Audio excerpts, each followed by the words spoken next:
My name is Daniel Harper. I am 34 years old, and I live in Flagstaff, Arizona. And if you saw me today sitting in this coffee shop with a cup of chamomile tea in my hands and a calm look in my eyes, you might not imagine that a little over a year ago I was in the middle of what I can only describe as an emotional storm. Not because of a betrayal, not because of a financial loss, but because of something much deeper. Being undervalued as a father, as a man, and above all, as a human being. The reason for this? Well, it all started to fall apart the day my then-wife Alicia said with icy coldness, "Keep Logan. I have enough with my career." That was it. No tears, no hesitation. Logan is our son, our 7-year-old boy. And with that sentence, she made it clear that she was not giving me custody out of love, but as if she were abandoning an uncomfortable package on the reception desk. The Alicia I met 10 years ago wasn't like that. She was fun, spontaneous, and full of life. She works as a marketing manager for a tech company in Phoenix, and she's always been ambitious, something I initially loved. I was a public school history teacher at the time, and she said she loved my sensitivity and my down-to-earth approach. But over the years, that sensitivity turned into weakness, my quiet demeanor turned into lack of nerve, and my dedication to my family turned into complacency. When Logan was born, Alicia was at the height of her career. She went back to work 3 months after giving birth, which I understood. She had dreams, and I was fine with taking on more responsibilities around the house. But over the years, that became ammunition against me. When something went wrong with Logan, a bad case of bronchitis, a late homework assignment, it was always my fault. I was the full-time dad, she called it, as if it were a small thing. But the breaking point came one ordinary morning. I was making pancakes. Logan loves pancakes with strawberries, and Alicia walked into the kitchen with a briefcase in her hands and a strange gleam in her eyes. "I'm going to San Diego indefinitely. New project, expansion, big deal. You get it, right?" I laughed, thinking she was joking. But then she added, "You take care of Logan. That makes you happy, doesn't it? Okay, now you have time on your hands." There was no discussion. There was no proposal for conciliation. Just a unilateral decision. And what scared me the most wasn't even the fact that she left, but how it didn't seem to hurt her. It felt like Logan and I were items crossed off a to-do list. In the days that followed, I found myself trying to balance my job as an archivist at a small local museum with raising a boy who, though sweet and intelligent, felt every inch of the void his mother had left behind. Logan didn't ask much at first, but his silences spoke volumes. He pictured the family as a house split in half. He began to ask if he was a problem, if his mother left because he cried too much, and it broke me inside. But I didn't let myself fall, because if there was one thing that kept me going, it was knowing that Logan deserved someone who would be there for him, always. So even when Alicia disappeared for weeks without a phone call, I filled the void with stories of spaceships and trips to the park. Even when money got tight, I worked magic with ramen noodles and fake smiles. Alicia only called when it was convenient, sometimes at 2 a.m., drunk from meetings and events, asking vaguely how Logan was doing. I answered with restrained coolness, but I documented everything. The schedules, the conversations, the silences. It was only months later, when I received a formal summons for a joint custody case, that I understood that Alicia didn't want to go back to being a mother. She wanted image. She wanted control. She wanted, above all, to win. Her lawyer, a shark in a gray suit and a practiced smile, claimed that Logan needed parental balance and maternal reference. Funny, coming from someone who never called on her own son's birthday.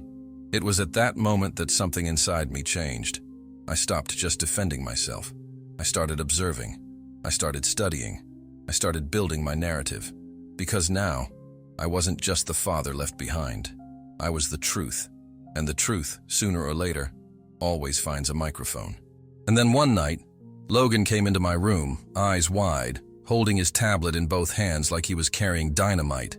"Dad, I think she sent this by mistake." It was a text, from Alicia, to someone who was probably a new boyfriend or a close friend. "I need to resolve this with Logan right away.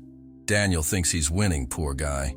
But when the judge sees that he's just a poor guy with martyr syndrome, I'll take what I want back. And Logan, Well, he'll figure it out in time. Kids adapt. That message changed everything. For the first time, Logan understood clearly that he wasn't the problem. For the first time, I had something concrete. And from that moment on, I began to plot my counterattack. That night, after Logan fell asleep clutching his pillow, with the tablet still beside the bed, I lay awake for hours. Alicia's message spun around in my head like an acid echo. Children adapt.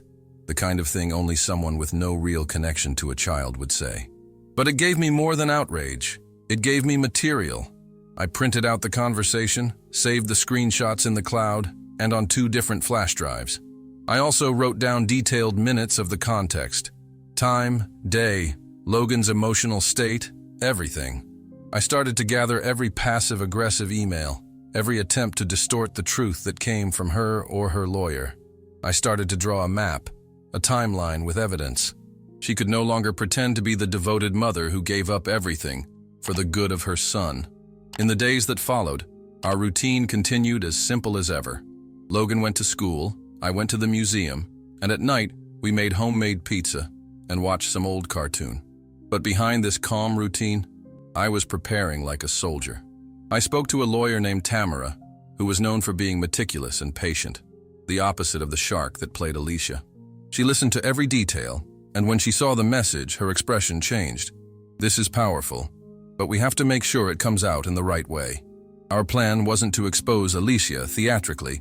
It was to show a pattern. We showed emotional neglect, inconsistency in contact with Logan, and the use of the child's image as a strategic ploy to maintain a reputation.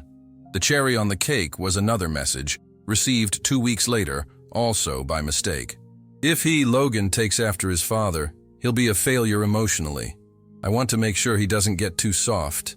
Military school might be a way out. That ripped a piece of my heart out.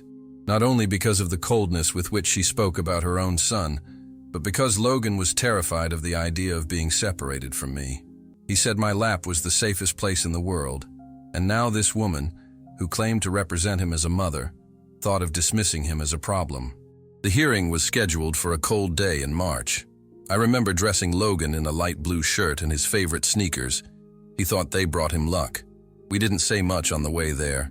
We just shook hands and I said, "Today, you can be who you are, without fear."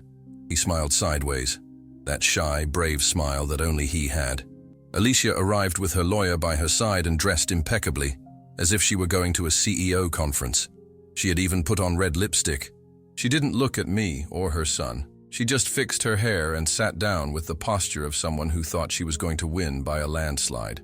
The session began with formalities. Tamara spoke of our routine, of my constant presence, of the emotional and physical stability I provided. Then Alicia's lawyer tried to paint the picture of an overly emotional father, without ambition, who placed his child in a limited world, where affection overrode ambition. It was poetic, but empty. The judge listened to everything in silence. Then Tamara stood up and said, "Your Honor, we would like to present 2 messages sent by the applicant to third parties, in which she expresses her real view of the minor and the case itself." The atmosphere changed. The air became denser. The judge asked to see the copies. As he read, Alicia feigned indifference, but her shoulders began to rise. A subtle but visible reaction. Her defense tried to intervene. "We don't know if this content was edited or taken out of context."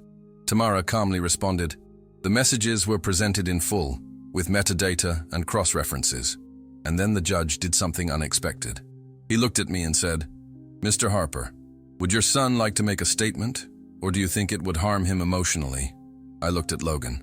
He was quiet and had already started flipping through his notebook where he scribbled things when he got anxious. He had written something down. He looked at me and nodded. The judge allowed it. Logan walked forward, shy, his cheeks flushed and his voice trembling. "My mother said that children adapt, but I don't want to adapt to being sad." Silence. He pulled out a sheet of paper and showed a drawing. A large doll holding the hand of a smaller doll, both smiling. In the corner, a woman with her back turned, walking away. "This is me and my father. We make pancakes. This is my mother going to the plane." The simplicity destroyed the technical speech. No psychological expertise would carry more weight than that drawing. The hearing ended with the judge immediately recommending that I be given sole custody until the next hearing. Alicia left without saying a word. Her lawyer seemed to have shrunk 2 inches. But the story wasn't over yet. There was one element that even I hadn't expected, and it was about to turn the story upside down. In the days following the hearing, something strange began to happen. It wasn't Alicia's silence. That was to be expected. It was the fact that she seemed disappeared. No calls, no visits.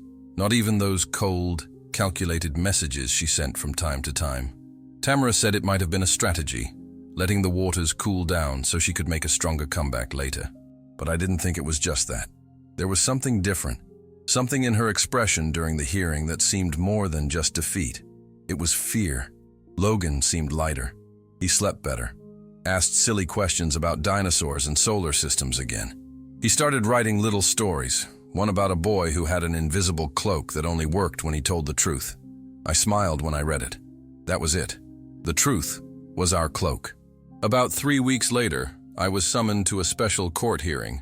The subpoena came from a state prosecutor. I thought it was odd. I thought fraud, paperwork issues, anything. But what happened next?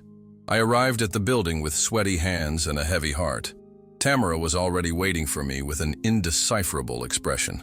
We entered the conference room and were greeted by 2 investigators and an assistant district attorney. The air was thick. "Mr. Harper," one of them began, "we need you to answer a few questions about your ex-wife, Alicia Monroe." I said yes. Then they dropped the bombshell. Alicia was under investigation for corporate fraud, tax evasion, and possible involvement in a scheme to embezzle funds through her employer. My jaw dropped. This wasn't just about custody. This wasn't just about ego. Alicia was trying to secure partial custody of Logan to protect herself legally. Keeping her son around was possibly a way to try to soften her public image or even get a more favorable deal with the feds. A stable family context could be her redemption card. She is suspected of operating accounts in the name of third parties, including your son's name, the prosecutor said. My blood ran cold. There are documents that suggest she was trying to use Logan's social security number to justify a fictitious fund that was supposedly for educational investments. Tamara squeezed my hand discreetly under the table. It was more serious than we imagined. From then on, I was included as a collaborative part of the research. My notes, the screenshots, the records I kept for months, they all became important evidence. And more than that, the previous judge was notified of the new investigation, and the full custody I was given became permanent, with restraining orders placed on Logan's behalf until the end of the criminal case. When I told Logan that his mom was going to be gone for a long time, he just shook his head. "She left before, Dad. It's only now that it's official, right?" I hugged him tightly, as only a scared and relieved father could feel. Alicia was arrested in June. The news spread on local portals and even appeared in a brief note on regional TV. They used an old graduation photo and wrote, "Tech exec charged with multi-million-dollar fraud." I felt no pleasure. It wasn't about revenge anymore. It was about justice. But of course, people always think they know the truth. Rumors began. Some said I had set it all up, that I had manipulated my son to win custody. Others, more cynical, simply lamented the fall of a promising woman. Few wondered about the boy in the midst of it all.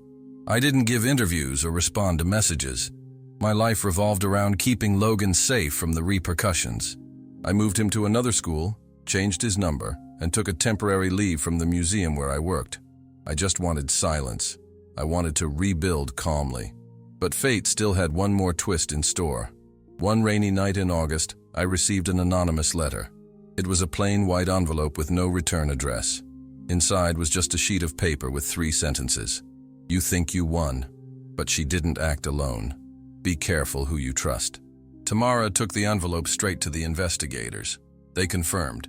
More people were involved, and one of them, according to new leads, was someone connected to the court itself. The weeks that followed receiving that letter were like walking through a minefield without knowing where to step. For the first time, even with Alicia out of the picture, I felt like the whole thing was bigger than I had imagined. Tamara advised me to keep my routine as normal as possible, but to take extra care with Logan. This included changing our school routes, avoiding public places for a while, and even installing security cameras in the house. The message could have been a sick joke, but considering everything we had already faced, ignoring it would have been unwise. A new hearing was scheduled to address custody issues now that Alicia was legally barred from any contact with her son. I went alone. Logan stayed with my sister, who came from Denver to help us for a few days. I entered the courtroom more prepared than ever, but still, the unexpected awaited me. Halfway through the hearing, as the judge was reviewing updated documents from the investigation, a new attorney appeared. He introduced himself as a temporary public defender for a person indirectly interested in the welfare of the child. This sounded odd from the start. Tamara asked to speak, questioning the legality of this. The judge, visibly surprised, agreed to hear the man, but with reservations. It was then that he began to cite documents from a supposed child protection foundation, a fictitious institution that he said had been created by Alicia to protect Logan financially. But then came the sordid detail. The documents showed signatures, supposedly mine, authorizing bank transactions in my son's name. But those signatures weren't mine. The prosecutor at the hearing looked at the judge and said curtly, "We have evidence of impersonation and collusion." Tamara looked at me and whispered, "This is going to blow up." It really exploded. The next day, the FBI asked to speak with Tamara and me. They discovered that someone at the county's central registry office was issuing false documents that provided legal support for fraudulent transactions. And worse, a former family court employee had facilitated the process so that Alicia could expedite the request for joint custody months earlier when she was still pretending to want a presence in her son's life. The pieces began to fall into place. Alicia had never been alone. She used the custody process as a smokescreen for shady financial transactions. Logan was not just her son. He was an asset, a name with a clean social security number, used as a pawn in the dirty game she played with investors, lawyers, and perhaps even local politicians. The scandal grew. The case gained national attention. Alicia made headlines. But what few knew was that, while the entire country watched a corrupt businesswoman being unmasked, a 7-year-old boy was drawing monsters with shields and capes while trying, in his own way, to understand why his mother chose money over him. Logan asked few questions, but I felt it. When he hugged me for no reason. When he said, "Dad, you're my safe place." When he slept with me on the couch without saying a word. There was all the pain he couldn't yet name. In a symbolic gesture, I built a bonfire in the backyard one night and burned all the copies of the forged papers. The screenshots of the hate mail, and the documents that had used Logan's name as a tool. I kept only the official ones. The rest went up in smoke in the Arizona sky. Logan stood beside me, silent, watching the fire consume everything. "Is this some kind of ritual?" he asked. I smiled. "Yeah, of liberation." But even with Alicia gone and the criminal network dismantled, the emotional damage was done. We had won on paper, in the law, in the media. But at home, the battle for healing had barely begun. It was at that moment that I decided to do something I never thought I would do. Tell my version of events publicly. Not in interviews, not on social media, but on a single parents' forum I came across by chance, one sleepless night. I wrote everything down. The separation, the abandonment, the manipulation, the legal and emotional betrayal, and the moment when my son revealed the truth with just one sentence. I don't want to adapt to being sad. The post went viral. In 2 days, I received messages from more than 300 parents who had been through similar situations. Invisible people, like I was. People who, despite being the foundation of their children's lives, were treated like props. People who suffered in silence, but who, upon reading our story, felt for the first time that they were not alone. I read all the posts. I answered what I could. And I realized that perhaps true revenge was not destroying those who hurt us, but transforming pain into fuel to heal other people. The impact of my post on that forum was something I could never have predicted. Among the supportive comments were stories as painful, or even more painful than mine. Fathers who had been erased from their children's lives by arbitrary decisions. Mothers who had been labeled as unstable by manipulative ex-partners. Children who grew up believing they were the problem. I saw there, in front of my computer screen, an entire universe of scars hidden beneath tired smiles. And amidst so many words, there was one that stuck with me. Redemption. A man named Victor wrote, "My ex tried to destroy me using our son, but I survived, like you. We are parents of resistance." That became my mantra, a dad of resistance. I didn't want to be a hero. I just wanted to make sure Logan grew up knowing the truth about who he was, and that he would never believe he had to be invisible to be loved. From that point on, I began to rebuild myself with more strength. I went back to work at the museum, now part-time, to keep a closer eye on Logan's routine. I also started giving small talks at community centers about parental rights and shared custody. Nothing grand, nothing with the spotlight, but genuine. Some mothers came to thank me, crying, saying that what I said was what they always wanted their ex-partners to hear. Some fathers remained silent, but their eyes said it all. Meanwhile, Logan was blossoming. His eyes began to smile again. He started asking questions about planets, the bottom of the ocean, and how electric cars work. We started visiting libraries on Saturdays, and he got into the habit of taking a little notebook with him to draw whatever caught his attention. Once, he drew a bookshelf as if it were a suit of armor, with the words, "Knowledge protects." I cried in secret that afternoon, but like almost all calm, ours was also tested. Almost 6 months after the last hearing, I received a summons, not from the family courts, but from a civil lawsuit filed by a former business partner of Alicia's who was being investigated along with her. He claimed that Logan had been used as a front man by my permission, or inaction, and that therefore I was complicit and should be held legally responsible for part of the losses from the fraudulent fund. It was a punch in the gut. Tamara nearly broke her pen when she read the petition. It's a bluff, a desperate move by someone trying to divert attention from himself. But still, we'll have to face it. And we did. With reports, with forensics, with every little record I'd saved over those months of chaos. We spent days reconstructing every transaction, every piece of evidence of forgery. I learned more about civil law and accounting than I ever wanted to learn in my life. During this new process, Logan seemed to feel the weight coming back. He started sleeping badly again. He asked me again, timidly, if someone was going to take him away. I swore no, but I confessed that inside, I was also afraid. The hearing was scheduled for a Wednesday morning.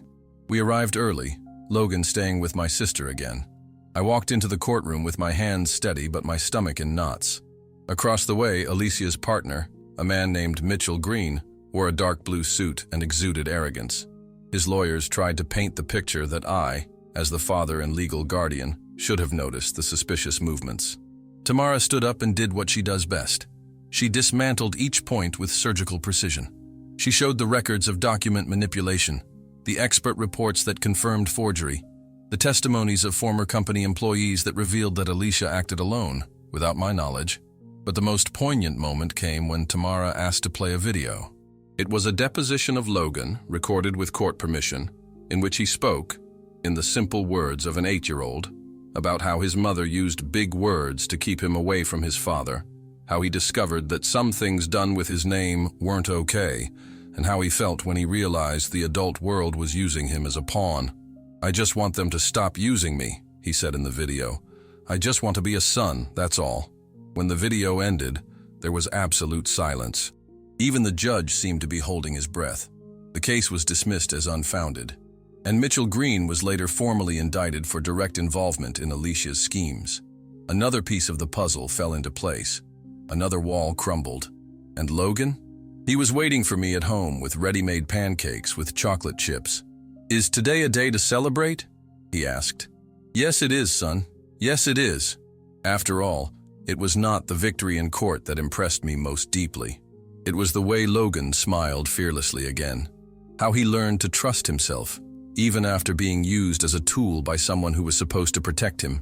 The greatest triumph did not come with sentences or filings.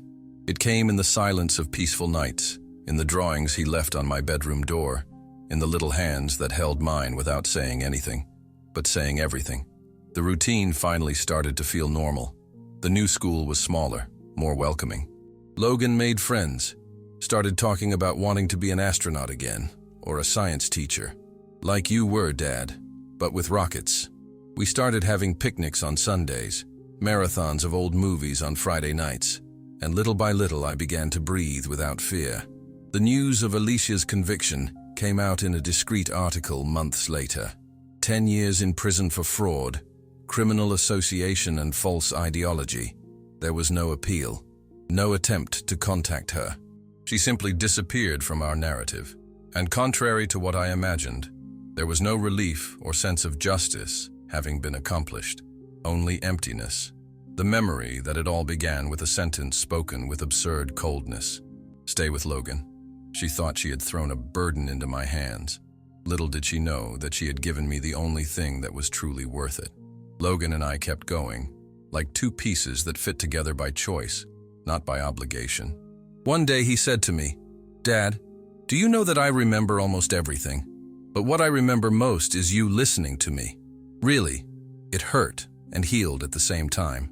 I decided to create a digital diary, a kind of blog where I tell parts of our story, but not with anger or denunciation, with reconstruction, focusing on what to do after the storm. And the most amazing thing was seeing how many people started sharing their own stories there. People from Alabama, California, Maine, fathers, mothers, grown children, all carrying memories, wounds, and courage. It was there that I realized my story wasn't just mine. It belonged to thousands of others. Today, Logan sleeps in the next room, and before he turned out the light, he left another note on my desk. A drawing of the two of us sitting in a tree with the caption, "My superpower is having you as a father." I smiled. I cried too, I won't lie, but I smiled more. And if you've made it this far, if you've heard this whole story, I want to thank you from the bottom of my heart, not only for listening to me, but for allowing this story to perhaps resonate in yours as well. If you liked this video, if something here touched you, subscribe to the channel. But do this not just to support me. Do it to support real stories, which often remain silent out of fear, shame, or because the world lives in too much of a hurry to listen with the heart. And more than that, share your story with us here in the comments. If you've been through something similar, if you felt invisible, or if you managed to turn the page when no one thought it possible, we want to hear from you. This community is made of truth, of scars that became maps, of people who fell and chose to get up differently. Tell me too, what did you learn from this story? Did it remind you of anyone? Did it give you courage? Or did it just make you feel like you're not alone? If so, it was all worth it. See you in the next video. And until then, remember, the truth is the strongest shield there is, especially when we refuse to adapt to sadness.